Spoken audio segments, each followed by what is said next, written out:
అసలు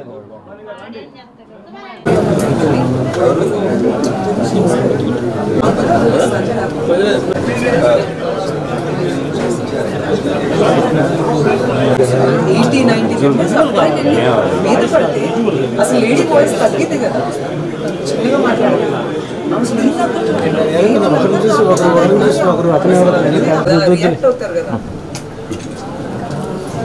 ఈరోజు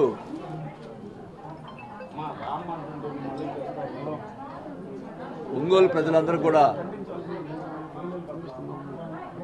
రాష్ట్ర ప్రజలు కూడా తెలియాల్సిన అవసరం ఉంది. గతంలో ఇదే ఎలక్షన్స్ ముందల కమ్మపాలెంకి ప్రచార నిమిత్తం పోతే అప్పుడు అధికారంలో తెలుగుదేశం పార్టీ ఉంది. మేమందరం జనమంతా వెళ్తే కూడా పోలీసులను అడ్డం పెట్టి ప్రచారానికి రాకుండా అడ్డం పెట్టి మా మీద కేసులు పెట్టారు. ఆ రోజు ప్రజలు అంతా గమనించి దానికి వాళ్ళకి బుద్ధి చెప్పి వాళ్ళని ఓడించారు.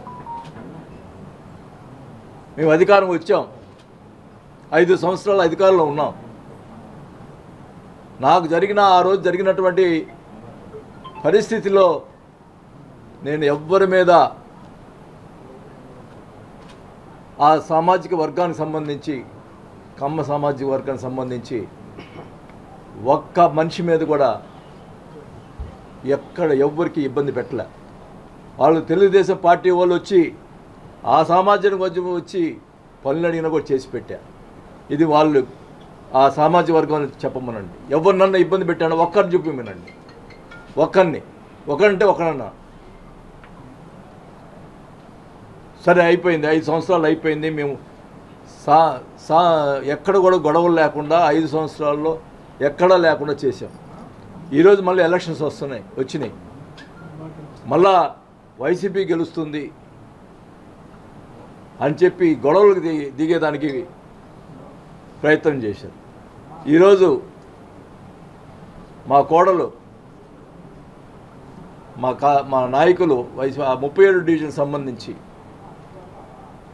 అక్కడ కూడా ఈ సామాజిక వర్గం ఎక్కువ ఉంటుంది. ఆ డివిజన్లో ప్రచారాన్ని నిమిత్తం వెళ్తే కార్యకర్తలు మరి మహిళలు ఎక్కువ పోయారు.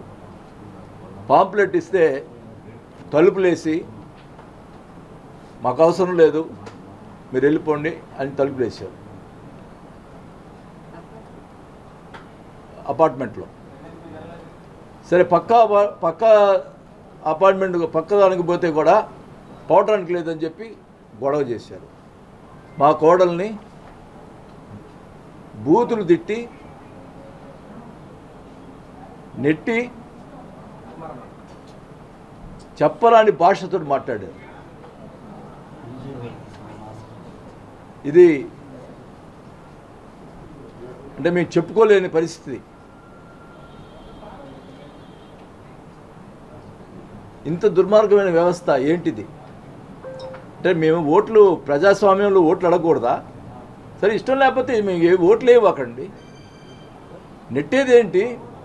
ఇంటికి పోతే మొన్న లాస్ట్ టైం పోయినసారి నన్ను ఇబ్బంది పెట్టారు కాబట్టి నేను ఓచుకున్నా. ఈరోజు మా ఫ్యామిలీ టచ్ చేశారు. టచ్ చేసి ఈరోజు మళ్ళీ ధర్నా చేస్తాడు. ఇంకా అతని భాష ఏంది? ఇష్టం వచ్చినట్టు మాట్లాడుతూ ఉన్నాడు. జనార్దన్ చెప్తున్నాను, మా ఫ్యామిలీ టచ్ చేశావు, గుర్తుపెట్టుకో. ఇది నీకు మంచి పద్ధతి కాదు. మేము చూస్తూ ఊరుకుంటాం అనుకుంటున్నావా? ఎంతవరకు మన సీఎం గారు అన్నారు సౌమ్యుడు అని. సౌమ్యుడు అన్న మాత్రాన ఫ్యామిలీ టచ్ చేస్తే ఇంకా ఎంతవరకు? అంటే మేము చేతకాని వాళ్ళనా? ఫ్యామిలీని టచ్ చేశారు ఈరోజున. మా ఫ్యామిలీని 5 సార్లు ఎమ్మెల్యే ఉన్నటువంటి నా ఫ్యామిలీని టచ్ చేశారు. ఏం చెప్పాలా?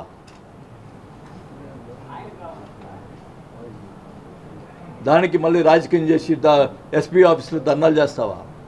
ఇష్టం వచ్చినట్టు మాట్లాడతావా?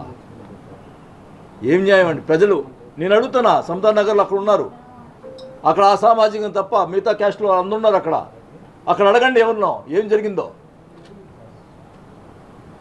అక్కడ ఇప్పుడు నువ్వు ఇష్టం వచ్చినట్టు మా వాళ్ళు కొట్టారని చెప్పి మాట్లాడుతున్నావు. ఎవరో అతను వచ్చి ఇష్టం వచ్చిన బూతులు తిడితే కొట్టుండొచ్చు వాళ్ళు. కానీ అక్కడ ఉన్నటువంటి మిగతా సామాజిక వర్గం ఎవరినైనా సరే, తెలుగుదేశం పార్టీ కాదు, వైసీపీ కాదు, ఏ సామాజిక వర్గం, మిగతా పక్కన సామాజిక వర్గం ఎవరినైనా అడగండి, అక్కడ జరిగిన పరిణామం చెప్తారు. వాళ్ళే అన్నారు, నేను అప్పటికి నేను పోయాను అక్కడికి, వాళ్ళు గొడవ చేస్తుంటే పోయాను. అక్కడ అంటున్నారు ఓట్లు అడిగే దానికి తప్పే ఉందండి అని చెప్పి ప్రతి ఒక్కరు అంటున్నారు. ఆడ మీరు కూడా రానివ్వకండి సార్ అంటున్నారు. మాకు అలవాటు లేదమ్మా, మాకు చేయమని చెప్పాను. సరే, అది సర్దుమణిన తర్వాత నేను మళ్ళా వచ్చేసి నేను మీటింగ్కి లాయర్లు సంబంధించి మీటింగ్కి పోతే మళ్ళా ఇంకో అతను వచ్చి అక్కడ కార్పొరేటర్ కూడా నిలబడిన అతను వచ్చి ఇష్టం వచ్చినట్టు బూతులు తిట్టి మాట్లాడితే రెచ్చగొట్టి చేస్తే అతను కొట్టారంట. అంటే ఏంటి మాది? మీడియా అంతా వాళ్ళు కొట్టారు అంటున్నారు. ఇప్పుడు హాస్పిటల్లో వాలంటీర్ని రిజైన్ చేసిన అమ్మాయిని ఇష్టం వచ్చినట్టు, అమ్మాయి ప్రెగ్నెంట్, ఇష్టం వచ్చినట్టు తిట్టి నెట్టి ఏంటిది? ఏమి ఇది ఇస్తున్నావు? ఈ ప్రజాస్వామ్యంలో ఏం జరుగుతుంది ఇక్కడ?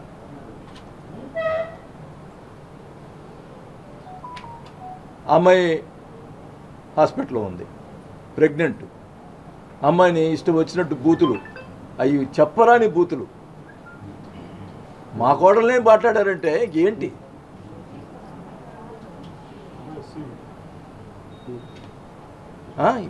అది చేసి ఈ రకంగా నువ్వు మీ మీడియాలో ఇష్టం వచ్చినట్టు వైసీపీ తప్పు చేసింది, వీళ్ళు చేసిందని చెప్పి కబద్దాలు అంటున్నావు. అక్కడ ఎంపీ గారు కూడా వచ్చారు, మామకొండ శ్రీనివాసరెడ్డి గారు. నేను ఎంతో గౌరవిస్తా ఆయన్ని. ఆయన కూడా వచ్చి మా తప్పులాగా భావిస్తే, అంటే మా కోడలను ఏదో చెయ్యి వేసిన వాళ్ళకి సపోర్ట్ చేస్తుంటే మేము ఎంతమంది ఊరుకుంటాం? ఏం న్యాయం ఇది?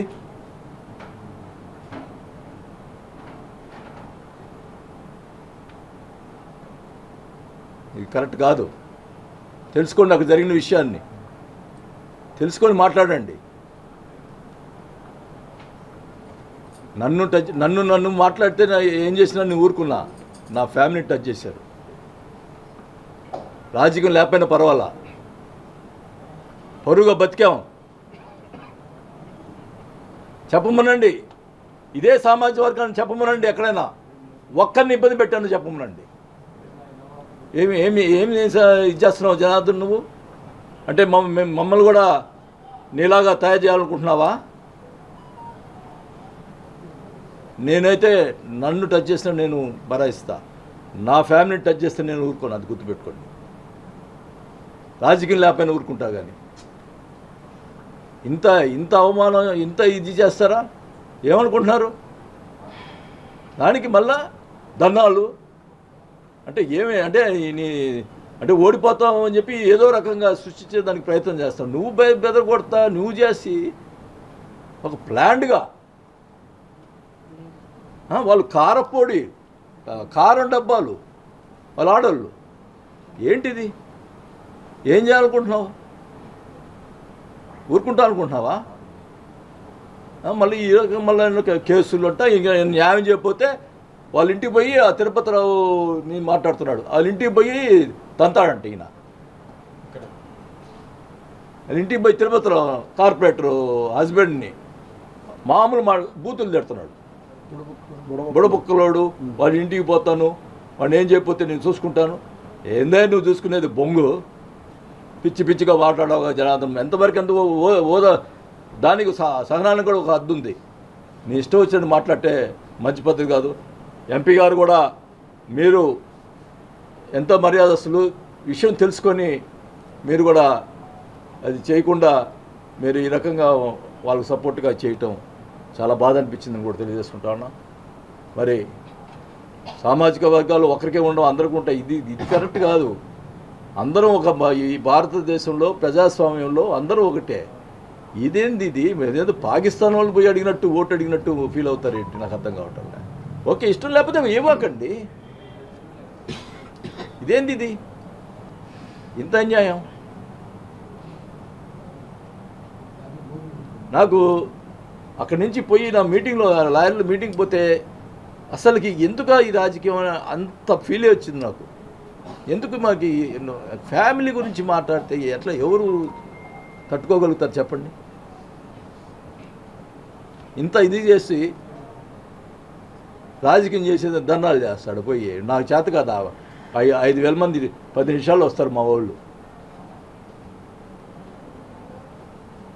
ఏదో అనుకుంటున్నావు, ప్రజల బుద్ధి చెప్తారు. మనం లాస్ట్ టైం బుద్ధి చెప్పారు, మళ్ళా రిపీట్ చేసుకుంటున్నావు. ఇది మంచి పద్ధతి కాదు. నేను ఒకటే అడుగుతా ఉన్నా, ఇప్పటికీ అందరిని అడుగుతున్నా, అక్కడ ఆ డివిజన్లో ఉన్నటువంటి మిగతా సామాజిక వర్గాలను అడగండి, అక్కడ ఏం జరిగిందో చెప్తారు. ఇదేమన్యాయండి ఇది? మీరే రెచ్చగొడతారు, మీరే ఇది చేసుకుంటారు. అంటే మీరు ఇష్టం వచ్చిన బూతులు తెస్తే ఊరుకుంటారు ఎవరన్నా? నేనైతే ఊరుకొని వచ్చేసా. వాళ్ళు మన కార్యకర్తలు కూడా తెస్తే ఊరుకుంటారా? ఇప్పుడు చర్యలు తీసుకోకపోతే ఇళ్ళకి పోయి కొడతాడంట ఈ జనార్దన్. మేము గాజులు కొట్టుకున్నావు, నువ్వు ఇళ్ళకి పోయి కొట్టుకు.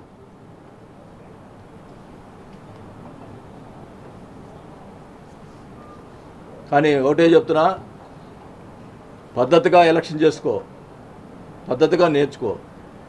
అందుకనే ఒకసారి గెలిచావు నువ్వు. ఒకటే అడుగుతున్నా, లాస్ట్ టైం ఎంత అగౌరవచ్చావు అక్కడ మీ కమ్మపాలెం పోయేదానికి. అయినా కానీ 5 సంవత్సరాల్లో ఒక్క కమ్మ సామాజ్యం సంబంధించి ఒక్క మనిషి జోలికి పోలేదు. నేను చెప్పమనండి కమ్మ సామాజ్యం ఎవరినన్నా, వాళ్ళకి సహాయం చేశా. అఫ్కోర్స్ ఇప్పుడు వాళ్ళకి ఇష్టం లేకపోతే ఓట్లు వేయచ్చు. కానీ ఇదేంది ఇది? ఈ అరాచకం ఏంటి? చాలా బాధేస్తుంది ఇది. నాకు ముందర చెప్పలే, నాకు తర్వాత తెలిసి నేను ఆ ఫ్యామిలీ మీద టచ్ చేశాడు.